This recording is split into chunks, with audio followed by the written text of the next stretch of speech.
धूल भरी सूखी धरती पर सुंदर लाल अपनी बैलगाड़ी से लौट रहे थे। उनके चेहरे पर निराशा की गहरी रेखाएं खींची थीं।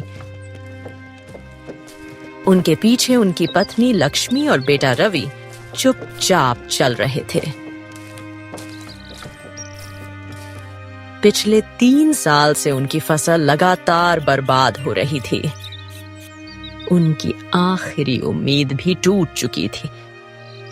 उन्होंने अपनी जमीन गिरवी रखकर साहूकार से जो कर्जा लिया था, उसकी आखिरी तारीख नजदीक आ रही थी।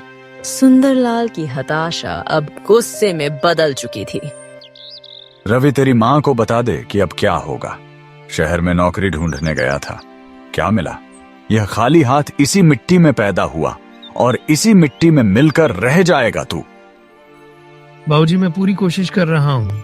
शहर में काम इतना आसान नहीं है। हर जगह अनुभव मांगते हैं। मुझे पता है कि आप परेशान हैं, लेकिन मैं हार नहीं मानूंगा। मुझे कोई भी काम मिलेगा, मैं करूंगा। तेरी कोशिश से मेरा कर्जा माफ हो जाएगा क्या? यह जमीन साहूकार ले जाएगा, तब क्या करेगा तू? तू तो घर का बड़ा बेटा है, तेरी जिम्मेदारी है। हमेशा मुंह फुलाकर बैठा रहता है। जी, आप रवि को क्यों कोस रहे हैं? वो सुबह से शाम तक मेहनत कर रहा है। वो तो 2 दिन से ढंग से खाया भी नहीं है, बस पानी पीकर काम पर जाता है। तू चुप कर लक्ष्मी, तू हमेशा इसकी तरफदारी करती है। इसी ने तो इसे बिगाड़ा है। तू नहीं जानती कि सर पर कितना बड़ा बोझ है। अगर साहूकार ने जमीन ले ली तो हम क्या करेंगे? भीख मांगेंगे। ऐसी अशुभ बातें मत कहिए जी। हम किसी तरह इस मुसीबत से निकल जाएंगे। हम सब मिलकर फिर से मेहनत करेंगे। ऊपर वाला सब ठीक करेगा। ऊपर वाला? कहाँ है तेरा ऊपर वाला? जब 3 साल से हमारी फसल सूख रही थी, तब कहाँ था? मैंने मंदिर में जाकर कितने व्रत रखे, कितने पैसे चढ़ाए, कोई फायदा हुआ? नहीं लक्ष्मी, तू ये बात समझ ले, दुनिया में कोई किसी की मदद नहीं करता। बाबूजी, प्लीज शांत हो जाइए। मैं सच कहता हूँ, मुझे एक जगह काम मिला है। कल सुबह से जाना है। वहाँ तनख्वाह कम है, लेकिन शुरुआत तो होगी। मुझे यकीन है कि मैं कुछ महीनों में अच्छा पैसा कमाना शुरू कर दूंगा। कितना देगा वो? सच बता, कहीं झूठ तो नहीं बोल रहा है? महीने के 6,000 शहर के हिसाब से कम है, पर मैं ओवर टाइम करूंगा। 6,000? इतने में तो साहूकार के 1 महीने का ब्याज भी नहीं भरेगा। तू मजाक कर रहा है क्या? मैंने क्या सपना देखा था और तू क्या लाया है? मैं चाहता था कि तू पढ़ लिख कर कोई सरकारी नौकरी करे, मेरा नाम रोशन करे। बाबूजी, मैंने पढ़ाई पूरी की पर नौकरी नहीं मिली। मैं क्या करूं? मुझे जो मिला है मैं उसी से कोशिश कर रहा हूं। प्लीज आप मुझ पर भरोसा रखिए। जी, 6,000 भी तो कुछ नहीं से बेहतर है। हमें थोड़ा सब्र रखना चाहिए। रवि इतना काम कर रहा है, उसकी मेहनत देखिए। सब्र? और कितना सब्र करूं? परसों साहूकार आ रहा है। यह जमीन मेरे पुरखों की है, इसे मैं किसी को नहीं लेने दूंगा। मैं खुद को मार लूंगा पर जमीन नहीं दूंगा। सुंदरलाल का गुस्सा और हताशा साफ झलक रही थी। उनके शब्दों ने घर के माहौल को और भी भारी कर दिया था। रवि ने अपने पिता को सांत्वना देने की कोशिश की, लेकिन वे अपनी निराशा में गहरे डूबे हुए थे। बाबूजी, आप ऐसा मत कहिए। अगर आपको कुछ हो गया तो हम क्या करेंगे? मैं कल ही काम पे जा रहा हूँ। मैं उस जमीन को नहीं बिकने दूंगा। मैं साहूकार से बात करूंगा, थोड़ा समय और मांगूंगा। बात करेगा तू? क्या बात करेगा? साहूकार शेर है, शेर। वो किसी की बात नहीं सुनता। वो सिर्फ पैसे की भाषा समझता है। तू घर में जा और चुपचाप खा ले। अब मुझे कुछ नहीं चाहिए। सुंदरलाल निराश होकर अंदर चले गए।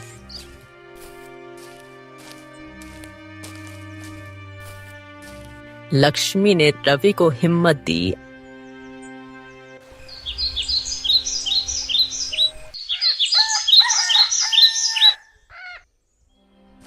अगली सुबह रवि शहर के लिए निकल गया। सुंदरलाल रात भर जागते रहे।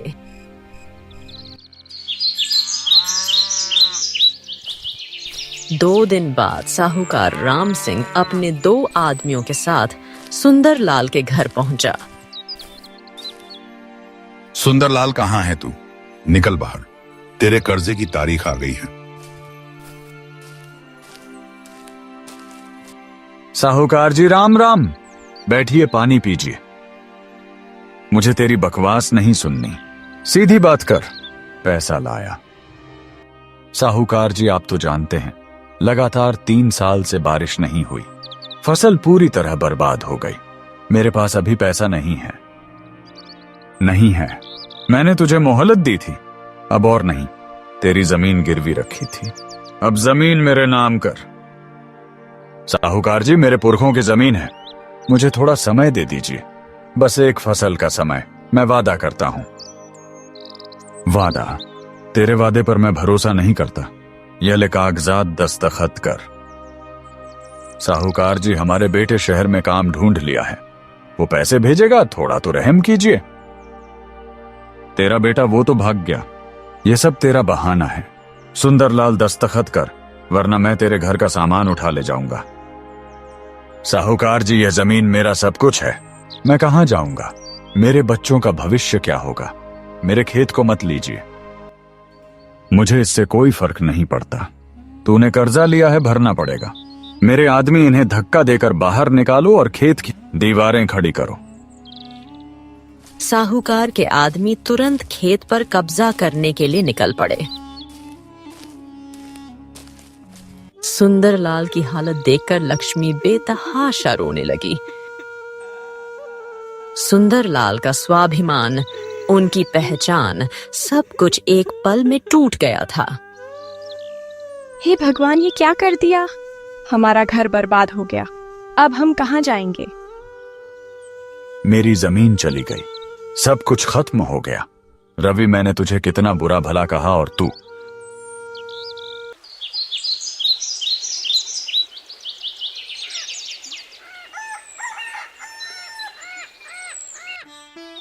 तीन दिन बाद रवि काम से लौटा।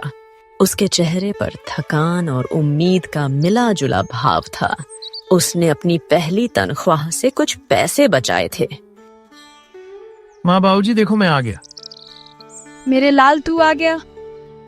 वो उसे गले लगाकर फूट फूट कर रोने लगती है। माँ, क्या हुआ? आप रो क्यों रही? बाबूजी कहाँ है? सब ठीक तो है ना? बेटा, साहूकार ने उसने हमारी जमीन ले ली। उसने बाबूजी को बहुत बुरा भला कहा। बाबूजी वो तब से एक शब्द भी नहीं बोले। वो खेत की मेड़ पर बस बैठे रहते हैं। जमीन चली गई, साहूकार ने बिना बताए। उसके हाथ से पैसों का बंडल गिर जाता है। हाँ बेटा, 2 दिन पहले आया था। बाबूजी ने बहुत मिन्नतें की पर वो नहीं माना। मैं उसे नहीं छोड़ूंगा, मैं अभी जाकर उससे बात करता हूँ। वो तेजी से साहूकार के घर की ओर भागता है। रवि, रुक जा, वो बहुत खतरनाक आदमी है, मत जा। रवि ने माँ की बात नहीं सुनी। अपने पुरखों की जमीन, पिता का अपमान, वो सब उसे साहूकार तक खींच रहा था। साहूकार, बाहर निकल।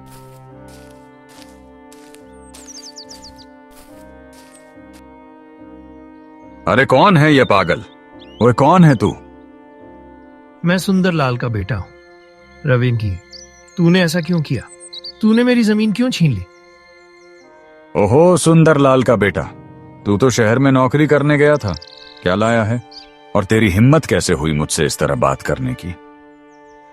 तूने मेरे पिता का अपमान किया, मेरी माँ को रुलाया, तूने हमारी जिंदगी छीन ली। मैंने कुछ नहीं छीना। तूने कर्जा लिया, तू नहीं चुका पाया, यह मेरा हक था। और सुन, अब इस जमीन को भूल जा, यह अब मेरी है। तू इंसान नहीं है, तू राक्षस है। औकात में रह, वरना यहीं गाड़ दूंगा। जा और अपने बात को बोल कि अब इस गांव में उसकी कोई इज्जत नहीं बची।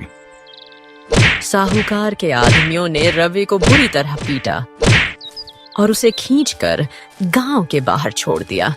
वो चोटिल और अपमानित होकर वापस घर आया। लक्ष्मी ने उसे संभाला। सुंदरलाल अभी भी शांत बैठे थे। बेटा, मैंने कहा था ना कि मत जा। तूने मेरी बात क्यों नहीं मानी? माँ, मैं नहीं सह सका कि बाबूजी इतने दुखी हो और हम कुछ ना कर पाए। बाबूजी, मेरी तरफ देखिए। अब क्या बचा है रवि? क्या बचा? सब खत्म। नहीं बाबूजी, सब खत्म नहीं हुआ है। मैं कल शहर जा रहा हूँ। मैं 2 काम करूंगा, 3 काम करूंगा। मैं रात दिन मेहनत करूंगा। मैं वो कर्जा चुकाऊंगा। मैं आपकी जमीन वापस लाऊंगा। नहीं बेटा, तू कुछ नहीं कर पाएगा। साहूकार से कोई नहीं जीत सकता। तू अपनी जिंदगी जी, मुझे मेरे हाल पर छोड़ दे। मैं हार नहीं मानूंगा बाबूजी। मैंने आपसे वादा किया है, मैं लौट कर आऊंगा आपके लिए, हमारी जमीन के लिए।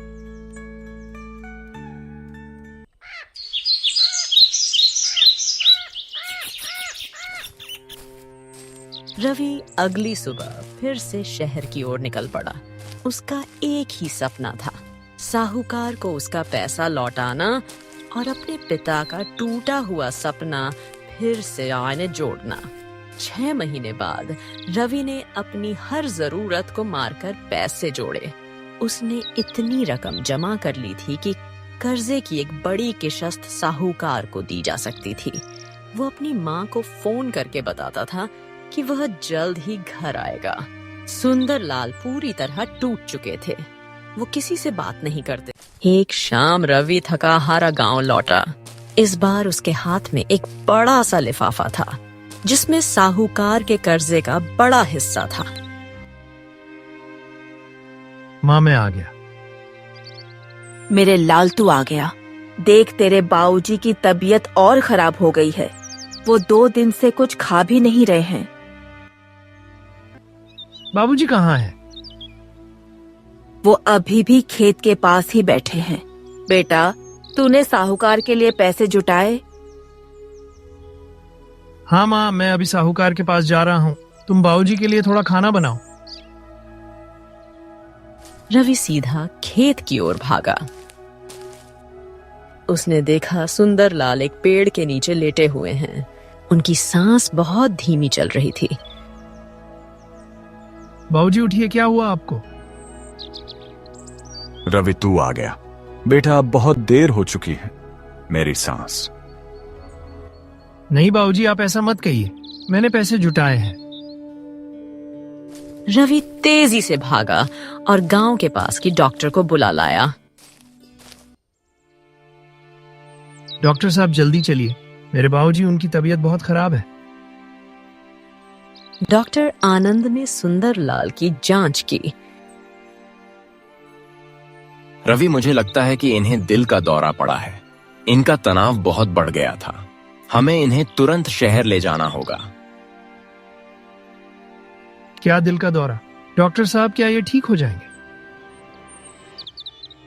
मैं कुछ कह नहीं सकता। इनकी हालत बहुत नाजुक है। हमें 1 मिनट भी नहीं गंवाना चाहिए। रवि और लक्ष्मी ने सुंदरलाल को तुरंत बैलगाड़ी पर लेटाया और शहर के अस्पताल के लिए चल दिए। अस्पताल पहुंचने पर डॉक्टर ने सुंदरलाल को तुरंत इमरजेंसी वार्ड में भर्ती कर लिया। डॉक्टर साहब, प्लीज मेरे बाबूजी को बचा लीजिए। हम पूरी कोशिश कर रहे हैं रवि, लेकिन इनकी हालत गंभीर है। हमें तुरंत ऑपरेशन करना होगा और ऑपरेशन का खर्चा जितना भी हो मैं दूंगा। आप बस मेरे बाबूजी को बचा लीजिए। ऑपरेशन शुरू हुआ। रवि बाहर इंतजार कर रहा था। उसके हाथ में अभी भी लिफाफा था जिसमें साहूकार का पैसा था। अब उसे समझ नहीं आ रहा था कि पिता की जान बचाए या जमीन वापस लाए।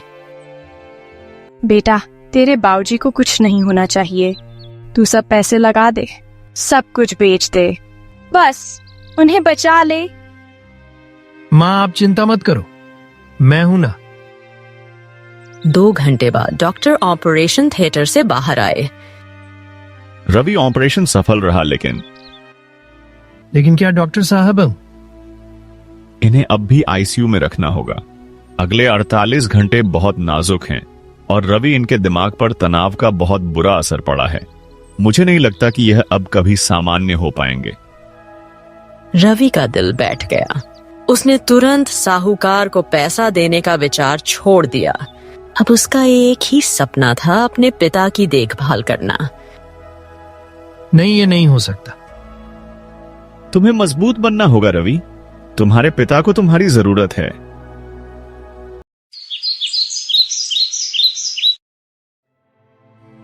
अगले दिन रवि ने साहूकार को फोन किया। साहूकार जी, मैं आपको पैसा नहीं दे पाऊंगा। मेरे बाबूजी आईसीयू में हैं। क्या तू क्या मजाक कर रहा है? तेरी जमीन तो मेरी हो ही चुकी है। अब मैं तेरा घर भी ले लूंगा। आपको जो करना है कर लीजिए। अब मेरी प्राथमिकता मेरे बाबूजी हैं, उनकी जान से बढ़कर कुछ नहीं। रवि ने फोन काट दिया और लिफाफे में रखे पैसे डॉक्टर को दे दिए।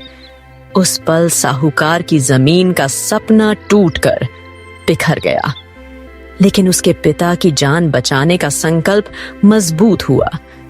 यह कहानी एक ऐसे मोड़ पर आ चुकी थी जहां एक किसान का सपना पूरी तरह टूट चुका था और उसके बेटे के सामने एक अनिश्चित भविष्य था। बेटा, डॉक्टर साहब ने क्या कहा? तेरे बाबूजी कब तक होश में आएंगे? माँ, डॉक्टर आनंद ने कहा है कि उनका शरीर ठीक हो रहा है, लेकिन दिमाग पर पड़े सदमे के कारण उन्हें होश में आने में समय लग सकता है। और अगर वो होश में आ भी गए तो शायद कभी पहले जैसे ना हो पाए। हे भगवान, ये तूने क्या किया? मेरी सारी जिंदगी इन्हें ही समर्पित थी। अब अगर यह ऐसे हो गए तो मैं कैसे जीऊंगी बेटा? साहूकार ने हमारी जमीन ले ली और अब यह ससबापू क्या? माँ, आप हिम्मत मत हारो। मैं हूं ना, मैं सब संभाल लूंगा। आप बस बाबूजी के लिए प्रार्थना करो।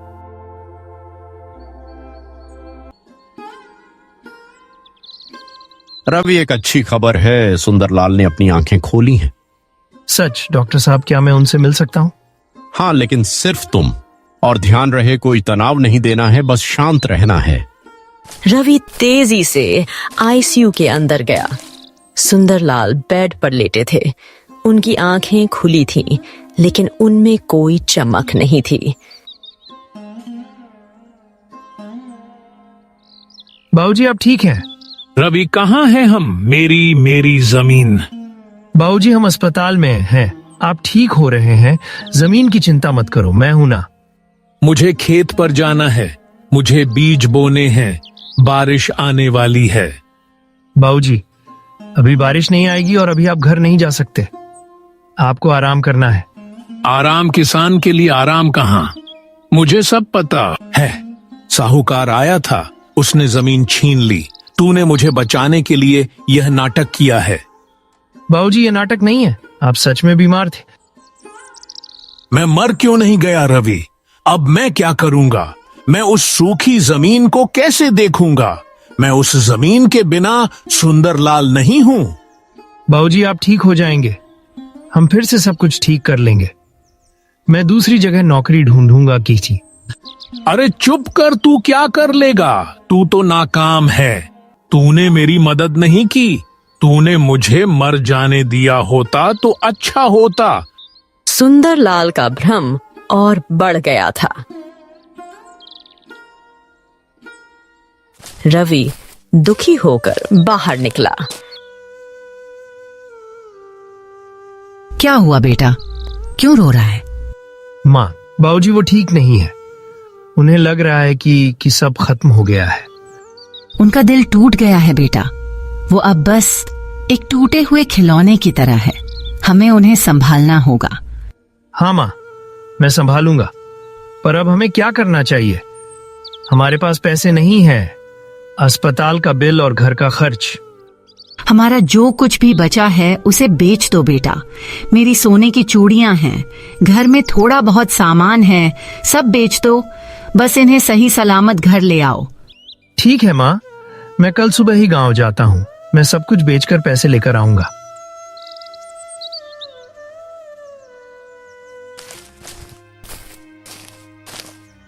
रवि अगली सुबह गांव गया। उसने अपनी माँ की चूड़ियां और घर के कुछ पुराने सामान बेचे। इस छोटी सी रकम से अस्पताल का पूरा बिल नहीं चुकाया जा सकता था। रवि हताश होकर अस्पताल लौटा। माँ, क्या हुआ? आप क्यों रो रही हैं? रवि डॉक्टर साहब अभी अभी आए थे। उन्होंने कहा कि अगर हमने 3 दिन के अंदर बचा हुआ बिल नहीं भरा तो वह तेरे बाऊजी को अस्पताल से छुट्टी दे देंगे। क्या? वो ऐसा कैसे कर सकते हैं? उनकी हालत अभी भी खराब है। बेटा, अस्पताल वाले अपनी जगह सही हैं। उन्हें भी पैसे चाहिए और हमने जो पैसे दिए थे वो सब खत्म हो चुके हैं। मेरे पास कुछ नहीं बचा माँ, मैंने सब बेच दिया। अब क्या करूं? बेटा, अब साहूकार के पास जाने का कोई फायदा नहीं। तो क्या करेगा तू? 1 मिनट माँ। साहूकार को अभी भी नहीं पता कि मेरे पास उसके कर्जे का पूरा पैसा आ चुका था और मैंने वो पैसे बाऊजी के इलाज में लगा दिए। मैं साहूकार के पास जाऊंगा, उससे कहूंगा कि मुझे पैसे चाहिए। मैं उसे झूठी उम्मीद दूंगा कि अगर वो मेरी मदद करेगा तो मैं उसे दुगनी रकम लौटाऊंगा जैसे ही मुझे नौकरी मिलेगी। नहीं बेटा, वो तुझे मार डालेगा। वो बहुत लालची है। माँ, मुझे ये सब बाऊजी के लिए करना होगा। उनके इलाज के लिए ये मेरा आखिरी रास्ता है।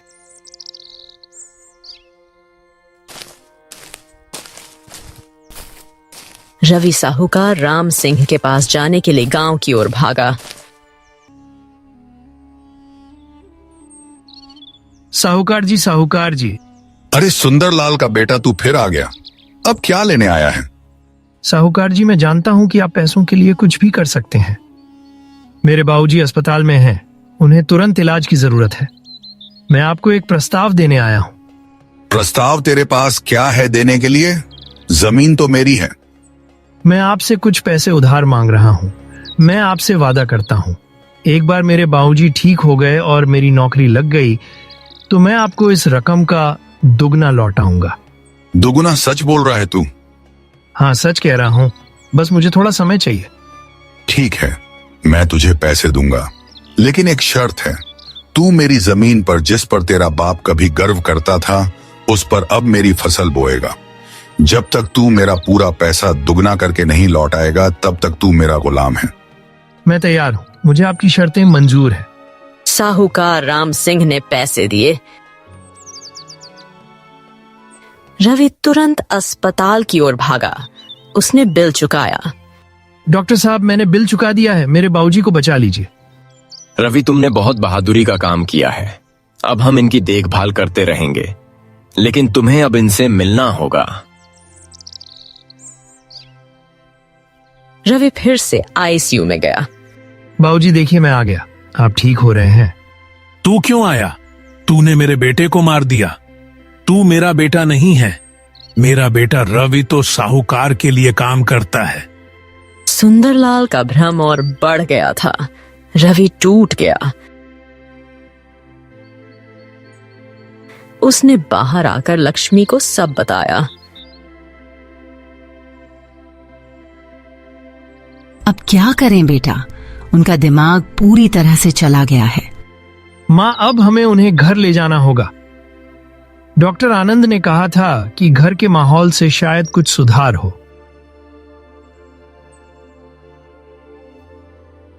रवि ने डॉक्टर आनंद से बात की और सुंदरलाल को घर ले जाने की व्यवस्था की। देखो रवि, इनकी बीमारी अब शरीर की नहीं, मन की है। इन्हें प्यार और शांति चाहिए। इनसे वही बातें करना जो इन्हें खुशी देती थीं और इन्हें समय समय पर दवाइयां देनी होंगी।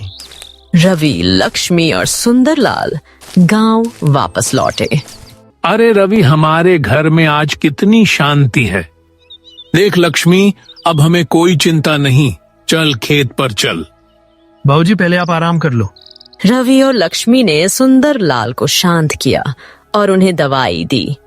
रवि रात में साहूकार के खेत पर गया और बिना मजदूरी के काम करने लगा। बाबूजी, आप मुझे पहचानते नहीं। आप मुझे नालायक कहते हैं, पर मैं यह सब आपके लिए कर रहा हूं। मैं आपका सपना टूटने नहीं दूंगा।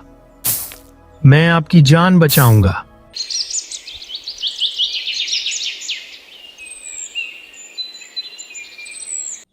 साहूकार राम सिंह अगली सुबह रवि को अपने खेत पर काम करते हुए देखकर बहुत खुश हुआ। उसका उपहास रवि के दिल को चीर रहा था, लेकिन वह चुप रहा। रवि, तू कहाँ था? आज खेत पर जल्दी जाना है। आज बीज बोने का सही समय है। चल मेरे साथ। बाबूजी, आज आप आराम कीजिए, मैं खेत पर जाकर आता हूँ। नहीं, तू अकेला नहीं जाएगा। तू तो मेरा नालायक बेटा है। तूने मेरी जमीन साहूकार को दे दी। तू तो मेरा दुश्मन है। बेटा, तुम इन्हें गुस्सा मत दिलाओ। इनकी दवाई का असर अभी पूरी तरह से नहीं हुआ है। तुम चुपचाप जाओ। ठीक है माँ, आप बाबूजी को संभालिए। मैं साहूकार के खेत से जल्दी लौट आऊंगा। साहूकार के खेत से, हे राम, यह दिन देखना था। रवि दर्द को निगला और साहूकार के खेत की ओर चल दिया। वो सुबह से शाम तक वहां काम करता, बिना किसी मजदूरी के। साहूकार राम सिंह हर दिन उसे ताने मारता और अपमानित करता। हाँ वे रवि, तेरा बाप आज कैसा है? अभी भी पागल है। उसे बोल वो अपने बेटे को मेरे खेत पर काम करते हुए देखे। साहूकार जी, आप कम बोलिए। हाँ, जल्दी कर। तुझे दुगना पैसा चुकाना है। और यह जमीन ये मेरी है, तेरी तो यहाँ कोई जगह नहीं। यह जमीन आपकी नहीं है साहूकार, यह मेरे बाबूजी का सपना है। रवि का यह संघर्ष लगभग 3 महीने तक चला। दिन में वह साहूकार के खेत पर काम करता और रात में अपने पिता की देखभाल करता। सुंदरलाल की मानसिक स्थिति स्थिर नहीं थी। वो कभी रवि को अपना बेटा कहते तो कभी उसे साहूकार का गुलाम कहकर अपमानित करते। लक्ष्मी, यह कौन है? यह रवि नहीं है। रवि तो सरकारी नौकरी करता है। यह तो साहूकार का चाकर है। इसे घर से निकालो। जी, यह हमारा ही रवि है। यह मेहनत कर रहा है। झूठ मत बोल। मेरा बेटा होता तो साहूकार की जमीन पर काम क्यों करता? तूने ही इसे बिगाड़ा है। रवि ने अपने पिता के हर अपमान को सहन किया। उसकी एक ही आशा थी कि किसी दिन सुंदरलाल ठीक हो जाए और उसे पहचान ले। एक दिन गांव में एक सरकारी योजना के तहत पानी की नई नहर का काम शुरू हुआ। रवि, हमें पता चला है कि साहूकार ने तुम्हारी जमीन ले ली है, लेकिन तुम्हारी जमीन से ही यह नहर गुजरेगी। नहर मेरी जमीन से? हाँ, तुम्हारी जमीन का कुछ हिस्सा अब सरकार लेगी और तुम्हें उसका पूरा मुआवजा मिलेगा। यह एक अच्छी रकम होगी। रवि को लगा जैसे भगवान ने उसकी सुन ली हो। उसे साहूकार की गुलामी से आजादी और अपने पिता के इलाज के लिए पैसा मिल सकता था। रवि तुरंत साहूकार के पास गया। साहूकार जी, सरपंच ने बताया है कि हमारी जमीन का कुछ हिस्सा नहर के लिए सरकार ले गई। क्या बकवास कर रहा है तू? वो जमीन अब मेरी है। मुझे मुआवजा मिलेगा। नहीं साहूकार जी, ये कागजात देखिए। जमीन का मालिक अभी भी कानूनी तौर पर मेरे बाबूजी के नाम पर है, क्योंकि आपने कर्जे के पैसे पूरे नहीं दिए थे। और जब आपने कब्जा किया तो मेरे बाबूजी मानसिक रूप से बीमार थे, इसलिए वह हस्तांतरण कानूनी रूप से पूरा नहीं हो पाया था। तू झूठ बोल रहा है। यह नहीं हो सकता। मैं तुझे जेल भिजवा दूंगा। आप जेल जाइए या कुछ भी कीजिए, पर अब आपको मेरा कर्जा वापस लेना होगा और मेरी गुलामी खत्म करनी होगी। साहूकार डर गया। उसने सोचा कि अगर यह बात गांव में फैल गई तो उसकी पूरी इज्जत चली जाएगी। उसने तुरंत रवि को उसका कर्जा वापस दिया और उसे गुलामी से आजाद कर दिया। मुआवजे का पैसा मिलने पर रवि ने तुरंत डॉक्टर आनंद से बात की और सुंदरलाल का बेहतर इलाज शुरू करवाया। कुछ महीनों के बाद रवि, यह चमत्कार है। सुंदरलाल अब मानसिक रूप से स्थिर है। उन्हें अब पूरी तरह से आराम की जरूरत है। तुम उन्हें घर ले जा सकते हो। धन्यवाद डॉक्टर साहब। सुंदरलाल, रवि और लक्ष्मी घर वापस लौटे। सुंदरलाल को सब कुछ याद आ गया था। रवि, तूने यह क्या किया? तूने साहूकार की गुलामी क्यों की? और वो जमीन? बाबूजी, आप ठीक हो गए। यही मेरे लिए सब कुछ है।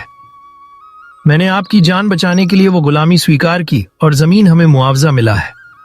मुझे माफ कर बेटा, तूने मुझे जीवन दान दिया। मैंने तुझे कितना कुछ कहा, मुझे माफ कर दे।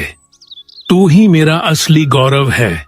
देखो जी, आपका सपना नहीं टूटा। रवि ने उसे बचा लिया।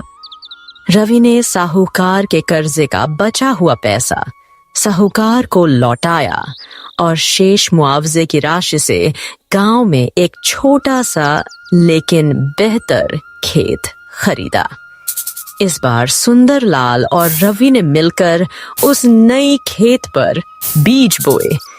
पहली बारिश में खेत हरियाली से भर गया। सुंदरलाल का टूटा हुआ सपना उनके बेटे के बलिदान और प्यार से फिर से हरा भरा हो गया था।